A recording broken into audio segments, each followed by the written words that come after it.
est descendu sur la terre pour nous chercher. Emmanuel, le Fils de Dieu parmi les hommes. Emmanuel, lui qui était 100% Dieu, 100% homme. Il marcha sur la terre. Il ne connut point les péchés. Les hommes l'ont entendu parler. Ils ont dit jamais homme n'a parlé comme cet homme. Il était 100% Dieu. Il était 100% homme. Il est allé à la croix, traversant Gethsémani. Il n'a pas bronché. Il n'a pas abandonné. Il a accepté d'être cloué entre deux brigands. Il n'a pas bronché. Il a versé de son sang. Il a dit tout est accompli. Il nous a donné le pouvoir. Il nous a donné l'autorité. Voilà pourquoi nous l'aimons. Nous l'acclamons. Nous poussons des cris de joie à Emmanuel. Dieu parmi nous. Le Dieu fait de terre. L'admirable. L'invéritable. L'insondable. Le Dieu trois saint. Le Dieu qui n'a ni père ni mère. Le Dieu qui existe par lui-même. L'idée d'amour. Alléluia.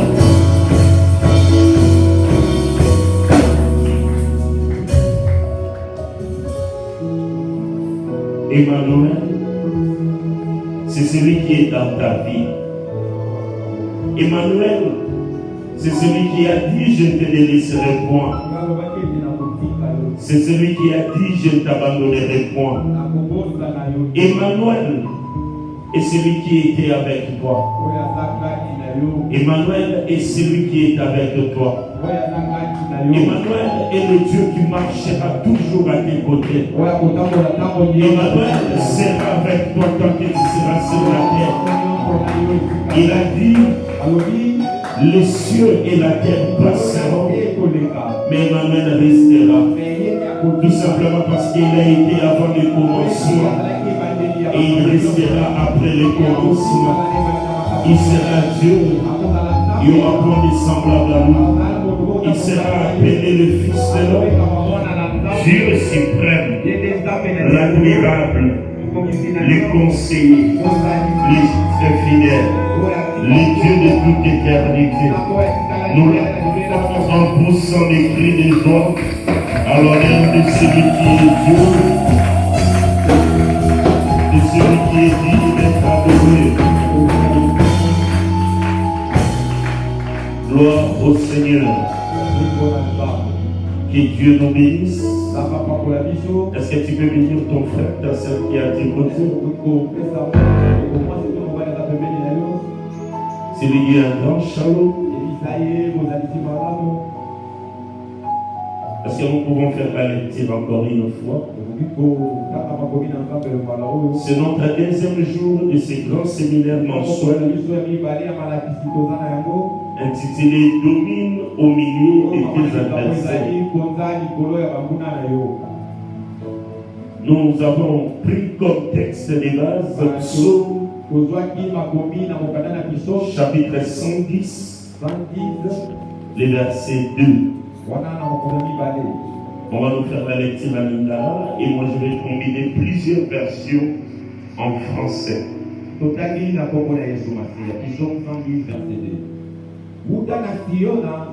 Yahweh akosala ete nguya na yo ya bokonzi ekende mosika mpe okokonza kati na banguna na yo.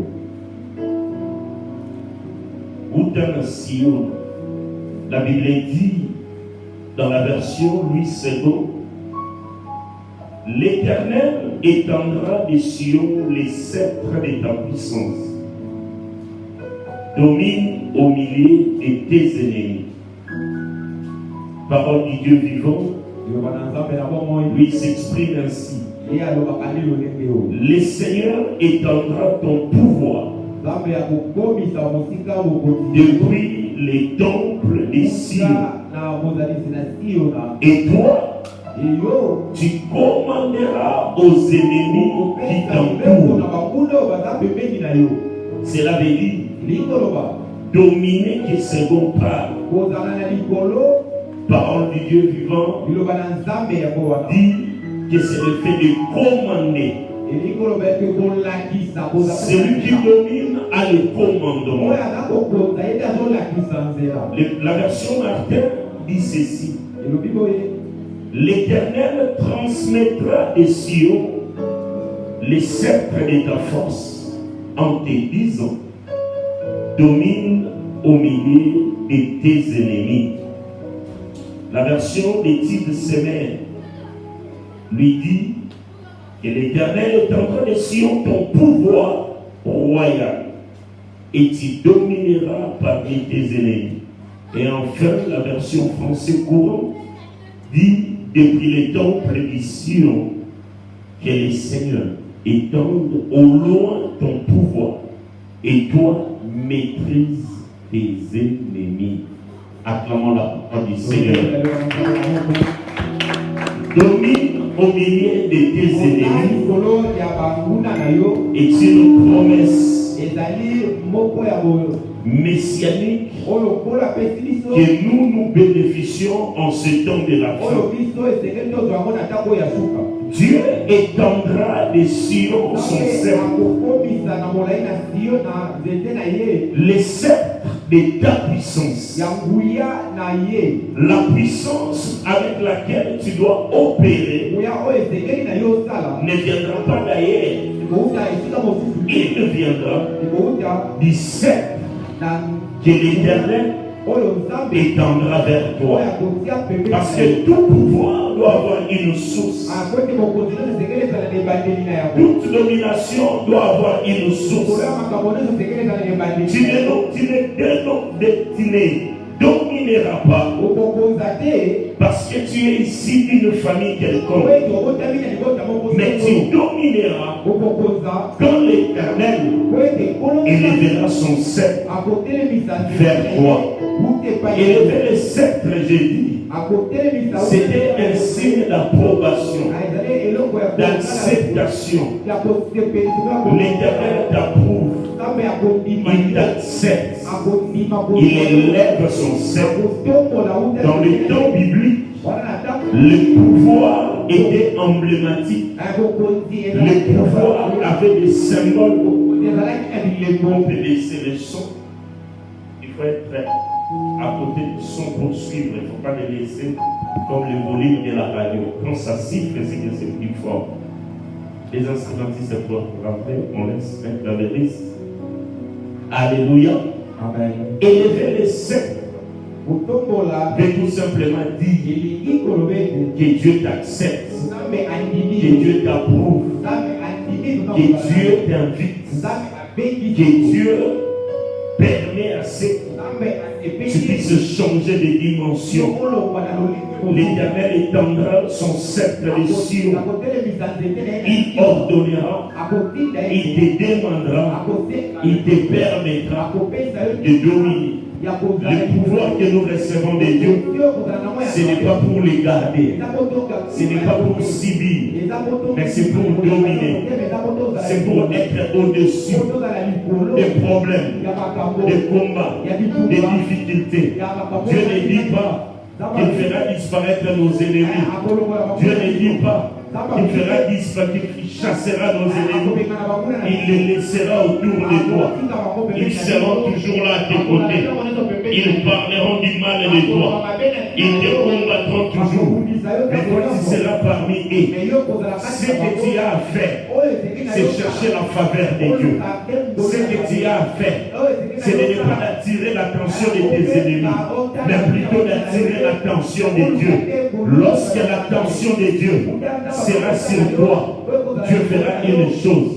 Il lèvera son sceptre. S'il le lève vers toi, c'est qu'il t'a accepté. S'il ne le lève pas, c'est qu'il ne t'a pas accepté. Dans les temps bibliques, les rois, les souverains, ceux qui avaient le pouvoir, ceux qui avaient l'autorité, avaient toujours des signes de pouvoir. Ils portaient soit des couronnes, ils portaient soit des anneaux, ils avaient soit des cannes, ce qu'on pouvait appeler les sceptres. Les sceptres étaient tout simplement des bâtons. des calmes, mais bien fait, artisanalement bien traité, artisanalement redoré. Et en plus de cela, investi du pouvoir, investi d'autorité, et on les remettait à celui qui devait incarner le pouvoir, la puissance, la force. Quand un roi était vaincu, tout ce qu'il devait faire, c'était enlever les habits royaux, donner à celui qui l'avait vaincu. Il devait enlever son anneau royal, les remettre aux victorieux, et enfin prendre son sceptre et les lui donner. Une fois ces choses faites, la personne perdait son autorité royale. Deuxièmement, pour entrer dans la présence du roi, il fallait être invité. On ne venait pas n'importe comment dans la présence du roi. Souvenez-vous d'Esther face au roi Cyrus. Le roi de l'époque ne vivait même pas dans une même maison avec leurs conjointes. Ils avaient des résidences. Ils avaient des palais où ils régnaient. Ils investissaient leur autorité là. Et pour que son autorité ne soit pas compromise, même la femme ne pouvait pas rester avec lui. S'il avait besoin de sa femme, il devait l'inviter. Aucune femme, aucune concubine ne pouvait se permettre, même par envie, de venir devant le roi sans que le roi puisse lever son sceptre. Elle serait châtiée. Elle serait passible à la mort. Voilà pourquoi, quand Mardoché avait prévenu Esther que le roi avait signé un édit demandant à ce que tous les Juifs soient exterminés, Esther n'avait pas de privilège d'être tout le temps dans la présence du roi. Elle devrait envoyer une lettre au roi. Et le roi devrait soit accepter, soit refuser. Mais ces invitations au roi, ces correspondances auprès du roi, restaient sans suite jusqu'à ce qu'un jour, Mardoché s'est levé pour lui envoyer une lettre, pour lui dire: oh Esther, qu'il sait si c'est pour ce temps-ci que tu étais devenue reine, si tu n'agis, la délivrance d'Israël viendra d'ailleurs. Viendra d'ailleurs. Bien aimé, je vous ai dit que la domination était une question de positionnement. Celui qui devait dominer devait avoir une position supérieure au sujet qui lui était soumis. Le roi était sur son trône, mais ses épouses devaient être en bas. Et le roi n'avait qu'un seul langage d'approbation, c'était de lever le sceptre. On pouvait lui annoncer quelque chose. On lui dit: le premier ministre est dans la salle, il veut entrer. S'il élève le sceptre, cela voudrait dire: laissez-les entrer. S'il garde son sceptre en bas, cela était un refus. Et ici, le roi David, poussé dans la révélation messianique, la Bible dit: le roi, au-dessus de la montagne de Sion, étendra son sceptre vers toi. Cela veut dire que sur son trône, le roi t'acceptera, il t'exaucera, il acceptera ton invitation, il répondra favorablement à ton appel, il t'acceptera dans sa présence. Si tu es accepté dans la présence du roi, c'est alors que le roi ordonnera et tu domines. Car la domination est une forme d'élévation. La Bible dit, la domination ne viendra ni de l'Orient, ni de l'Occident, mais de l'Éternel qui est assis sur son trône. Ce que tu cherches ne viendra pas d'en bas, mais viendra d'en haut. En réalité, dit la Bible, l'homme ne peut recevoir que ce qui lui vient d'en haut. Tout ce que tu reçois d'en bas ne changera pas ta situation. Tout ce que tu recevras de la terre ne sera qu'une consolation. Comment fais-tu dominer sur les gens qui deviennent en aide? On ne peut dominer que sur les gens qui nous sont assujettis.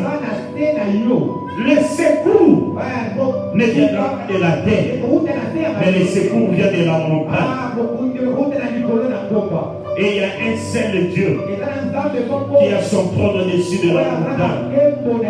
Il est la mère aigle qui monte très haut pour bien voir ici-bas. Il te voit du haut de sa sainte montagne. Il est Dieu, mais il est aussi sacrificateur. Il est Dieu, mais il est aussi prêtre, mais il est aussi roi. Alléluia. Alléluia. L'Éternel étendra ton pouvoir. C'est-à-dire le pouvoir que tu dois jouir se trouve dans les sceptres. Tu ne l'utiliseras pas. Tu seras faible. Tant que l'Éternel ne lèvera pas son sceptre sur toi. Le fait de lever son sceptre sur toi, c'est le fait de t'accorder aussi le pouvoir. Nous recevons de lui le pouvoir. Et il dit quand il lèvera le sceptre de ton pouvoir, et toi, tu commanderas à tes ennemis. Les ennemis ne t'obéiront jamais. Avant de t'obéir, il regardera la position du sceptre de ton roi. Ta prière de cette semaine sera que l'Éternel garde son sceptre étendu vers toi, afin que tu domines au milieu de tes ennemis. Sois au-dessus de tous les combats qui s'élèvera dans ta vie. Lorsqu'il élèvera le sceptre de ton pouvoir, tu commanderas aux ennemis qui t'entourent. Pas les ennemis lointains, mais les ennemis qui seront tout autour de toi. Ceux qui seront prêts à t'acheter, ceux qui seront prêts à te faire du mal. Lorsqu'ils s'élèveront, l'Éternel aussi élèvera son sceptre. Voilà pourquoi la Bible dit: ils viendront par un seul chemin, mais lorsque l'Esprit de l'Éternel s'élèvera, ils fuiront par sept chemins, parce que l'Éternel aura élevé les sceptres de son pouvoir, les sceptres de sa puissance. Tant que le sceptre sera élevé, tu domineras. Tu auras le commandement sur tes ennemis. La Bible dit: il enverra des Sion la verge de ta force. Ta force ne viendra pas de la terre, mais sa force viendra en haut. Tu seras certes faible physiquement, tel tu es dans cet état de gêne. Tu te sens faible, mais tu n'es pas faible, parce que ta force n'est pas musculaire, ta force est spirituelle. Voilà pourquoi la Bible dit: quand je suis faible, c'est alors que je suis fort. Quand je me sens faible physiquement, mon esprit est fort. Quand la chair s'affaiblit, mon âme se fortifie. Parce que là l'Éternel a étendu. Il a envoyé sa verge. On dit qu'il transmettra. Il étendra. Il transmettra des Sion les sceptres de ton pouvoir royal. Celui qui est assis sur le trône n'est pas qu'un prêtre, mais il est aussi un roi. Voilà pourquoi David le regarde. Il dit l'Éternel dit à mon Seigneur, assieds-toi à ma droite. Celui qui est en train de parler, il parle d'un roi, mais il est lui-même roi. Il regarde celui à qui l'Éternel s'adresse. C'est un agneau expiatoire, c'est-à-dire c'est un prêtre. Mais il regarde la position qu'il occupe auprès du trône. Ce n'est pas la position d'un agneau, mais c'est la position d'un roi. David a vu comme Jean dans l'île de Patmos. Il regarde sur le trône celui qui était assis. Son visage d'un côté était comme un agneau, mais de l'autre côté c'était un lion. Il était à la fois l'agneau expiatoire, mais il était aussi à la fois le roi qui est représenté par un lion. Alors David s'inclina devant sa royauté. Il dit, j'ai vu que l'Éternel parlait à mon Seigneur, c'est-à-dire à celui qui était plus que la royauté. Celui-là, David avait vu prophétiquement ce que Jean avait vu plusieurs années après sur le trône. Je suis en train de dire à quelqu'un, ta domination ne viendra pas d'un culte, ne viendra pas d'un prêtre, ni d'un roi, mais ça viendra de celui qui est assis sur le trône. Sur le trône de Sion, il y a un sacrificateur, mais il y a aussi un roi. Voilà pourquoi tu domineras sur les sacrificateurs, mais tu domineras aussi sur les rois établis. Ta domination n'aura pas de fin. Ta domination n'aura pas de limite. Quand tu domineras sur les salis, tu domineras sur les rois, tu domineras sur les sacrificateurs. Parce que celui qui lève son sein n'est pas un sacrificateur, il n'est pas seulement un roi, mais il est Melchisedec, sacrificateur roi. Ta domination ne peut être domptée. Je suis en train de parler prophétiquement. Même les lois de ta famille ne pourront arrêter ta domination. Aucun prophète sur cette terre ne pourra arrêter ta domination. Voilà pourquoi prophétiquement, quand le roi sacrificateur regarde David, il dit, tu ne manqueras jamais de succès sur ton trône. C'est ça le roi. Prophétiquement, quelque chose d'inhabituel arrive. Celui qui domine ne doit pas être dans l'habituel, mais il doit être dans l'inhabituel. Celui qui doit dominer ne doit pas être semblable, mais il doit être invraisemblable. Je suis en train de demander à quelqu'un de commencer à vivre différemment de tous les autres. Quand tu deviens différent des autres, c'est alors que tu domineras sur lui. Tu ne peux dominer sur tes semblables. Tu ne peux dominer sur ceux qui parlent comme toi. Tu ne peux dominer sur ceux qui regardent comme toi. Tu ne peux dominer sur ceux qui pensent comme toi. Quand tu arriveras à élever tes pensées au-dessus des pensées des autres, c'est alors que tu domineras sur lui. Quand tu arriveras à voir les choses différemment de tous les autres, c'est alors que tu seras au-dessus de. Oh, je vois Bartimée. Oh, je vois Méphibosheth. Oh, je vois ce garçon, Jephthé, qui était né dans une famille, mais qui pensait différemment, qui regardait des choses différemment.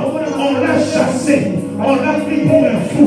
Mais là où il était chassé, à cause de la différence, de la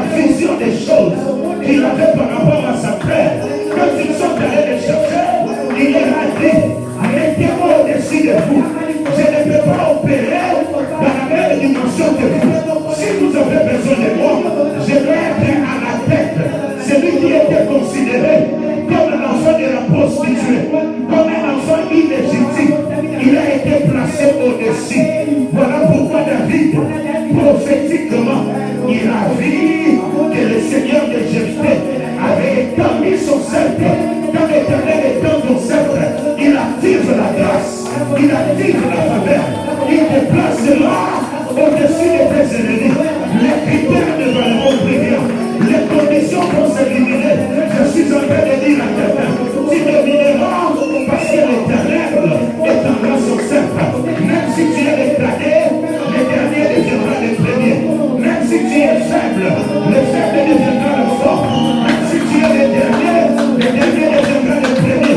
Tout simplement parce que celui qui tient la grâce, celui qui tient la faveur, il est en même temps roi, il est en même temps sacrificateur. Même les lois, même les prophéties ne pourront plus rien. Ils diront des choses, mais le sceptre sera élevé. Le sceptre du roi sera élevé. Oh, à cause de la pression de Mardoché, Esther ne pouvait rien. Esther a attendu la réponse, c'est-à-dire les lois des hommes. Esther a attendu que le roi réponde. Oh, quand le sceptre est élevé, il n'y a plus de loi, il n'y a plus de conditions. On entre dans la présence du roi, même quand le roi n'appelle pas. Pourquoi? Parce qu'au ciel, il y a un roi, il y a un sacrificateur. Je suis en train de prier. Tu as assez prié, tu as assez prié, tu as assez pleuré, tu as attendu le temps des hommes, tu as attendu la saison des hommes, tu as attendu que le temps arrive. On t'a toujours dit, attends le temps. Mais je suis en train de te dire, celui qui a levé le sceptre ce soir dans ta vie, il est le maître des temps, il est le maître des circonstances. Quand il fait, la chose arrive. Quand il ordonne, la chose s'exécute. J'aime mon Dieu, j'aime mon roi, parce que quand tout se condamne, quand les conditions te condamnent, quand les critères te défavorisent, moi je lève mes yeux vers la montagne de Sion. Je sais que là-bas, je n'ai pas un Dieu, je n'ai pas un roi, je n'ai pas un sacrificateur, mais j'agis dans l'option de Melchisedec. Melchisedec n'avait ni père, il n'avait ni mère, il n'avait ni commencement, il n'avait ni fin. Vous allez me chercher à gauche, vous allez me chercher à droite, vous ne me verrez jamais, parce que celui qui a levé le sceptre, il est capable de commencer le commencement là où je suis. Même si vous avez commencé là-bas, là où je suis, dès qu'il élève le sceptre, les choses commencent, les choses commencent. Je suis en train de demander au roi des gloires, à ce Dieu, devant qui nous tenons tous les nuits cette semaine. Oh, je le prie d'élever son sceptre maintenant dans ta vie, de commencer quelque chose. La domination sera sur tes épaules. Il a dit, voici mon serviteur, il sera élevé, il montera plus haut, il sera élevé, et la domination sera sur son épaule. La domination sera sur son épaule. Je suis en train d'activer la domination divine dans ta vie, parce que ce n'est pas un homme qui te l'a promis, mais c'est un Dieu. C'est Dieu n'habite pas la terre, c'est Dieu ne connaît pas tes problèmes, c'est Dieu ne connaît pas ton coutume, donc c'est Dieu ne connaît pas ton problème. C'est qu'il fait, c'est qu'il fait, quand il fait, il élève son sceptre, il est en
douter.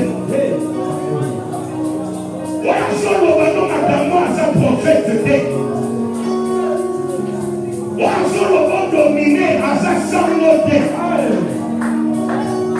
Oiseau dominé à sa président de la République. L'Éternel ordonne et la chose arrive.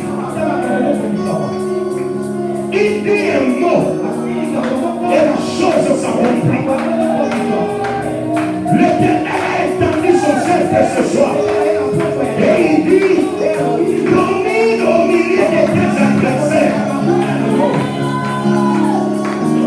Si tu crois, tu verras la gloire de Dieu. Si tu crois quelque chose se passera, je suis en train de voir des portes s'ouvrir. Je suis en train de voir des portes s'ouvrir. Je suis en train de voir un vent violent souffler. Je suis en train de voir un vent violent souffler. Des portes s'ouvrir. Des portes s'ouvrir. Aux portes élevées vos lembeaux. Aux portes éternelles élevées vos lembeaux. Que le roi de gloire fasse son entrée ce soir. Que le roi de gloire fasse son entrée ce soir. Réveille Baba. My God. Oh yes. Alléluia. Rive kote robo. Na oye miswe sala akabo we. Makaba moli we sala na akabo we. Kanda masolo ba ana mapote efuwa. Kanda masolo ba ana makabo esala. Kanda masolo ba ana masolo esala. Domine ce soir. Domine au milieu de tes adversités. L'Éternel, ton Dieu, a étendu son cercle de ta vie et te dit, domine au milieu de tes adversaires.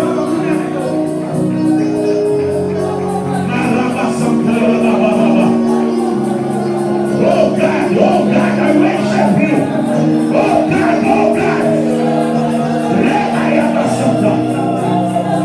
Commence à dominer. C'est un problème de positionnement. Quand nous sommes tellement, on va tellement nous positionner. Quand nous sommes tellement, on va tellement nous. Au son prophétique ce soir. Son prophétique ce soir. Pose des actes prophétiques. Poussé par la foi. Prie comme tu n'as jamais prié. Prie comme tu n'as jamais prié. C'est quelque chose que tu n'as jamais fait. Quelque chose est sur le point d'arriver ce soir. Quelque chose est sur le point d'arriver. L'Éternel a déjà ouvert les cieux. Il a déjà étendu son cercle. Il a dit, mon fils, domine au milieu de tes ennemis. Domine sur cette maladie ce soir. Il a tant dominé sur toi. Monte au-dessus de ce mari de nuit. Écrase-le par tes pieds. Monte au-dessus de ce péché. Écrase-le avec tes pieds. Plus rien ne sera comme avant. Oh mon Dieu, Dieu est en train de changer ta position. Dieu est en train de changer ta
jusqu'à ce que sa gloire descende.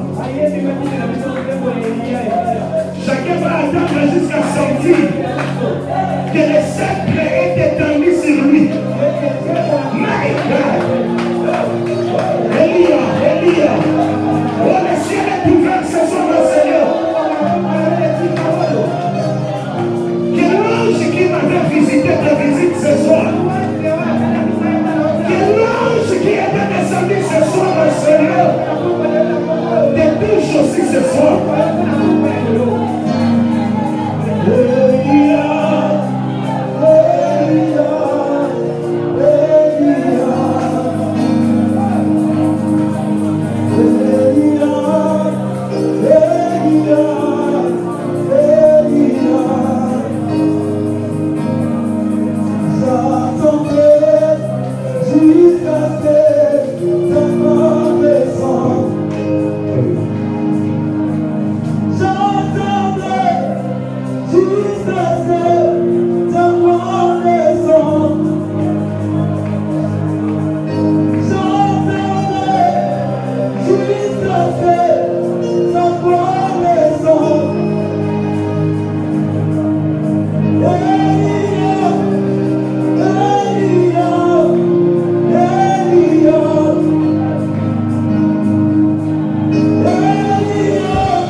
Merci Seigneur, merci pour ta grâce. Merci pour ta grâce.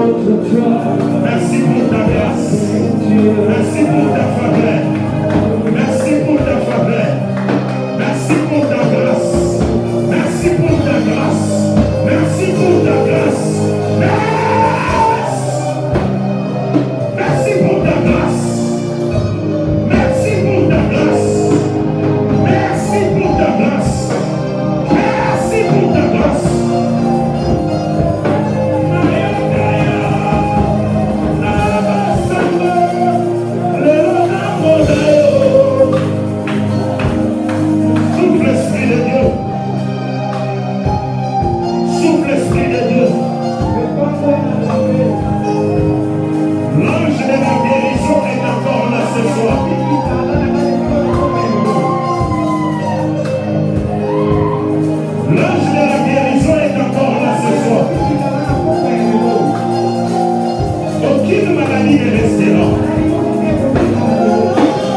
Ne sois pas déconcentré. On a encore le temps.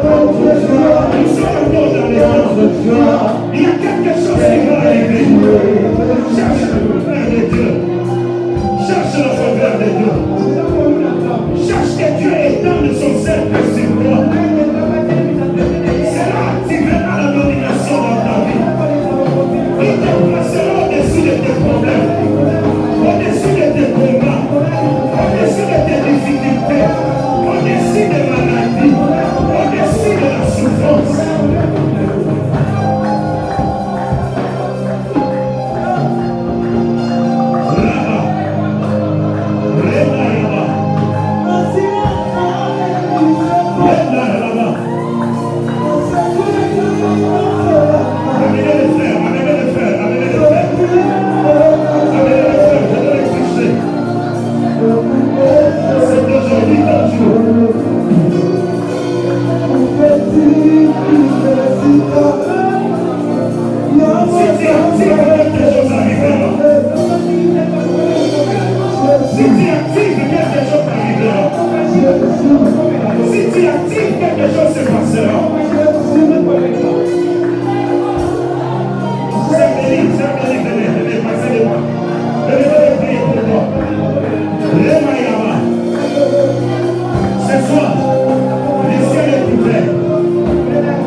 Girl.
C'est toi, Seigneur, qui avais dit que tu accompliras tes promesses. Ta parole dit que ta renommée s'est accrue à cause des accomplissements de tes promesses. Parmi ces promesses, tu nous as dit: domine sur tes adversaires, domine sur tes ennemis. Je te prie, Père, d'accomplir cette promesse sur ton peuple pendant cette semaine. Que rien ne puisse nous résister, que rien ne puisse nous nuire, qu'aucun malheur ne nous atteigne, qu'aucun fléau ne nous frappe, qu'aucune contagion ne nous atteigne. Ouvre-nous les églises des cieux, place-nous au-dessus de nos problèmes, place-nous au-dessus de nos difficultés, place-nous au-dessus de nos interdits, place-nous au-dessus de ton terre. Au nom de, dans le nom de, laisse que l'Éternel te bénisse. Toi qui étais un jeune à ce jour, toi qui t'es béni toute la journée devant la présence du Seigneur Angèle. Si l'Éternel est Dieu, et celui qui avait dit que les choses redoutables, les démons les plus féroces, ne peuvent obéir que par les jeûnes et par la prière. Il te donne la victoire sur tout ce que tu as prié et qui t'exauce. Commence à bénir le Seigneur.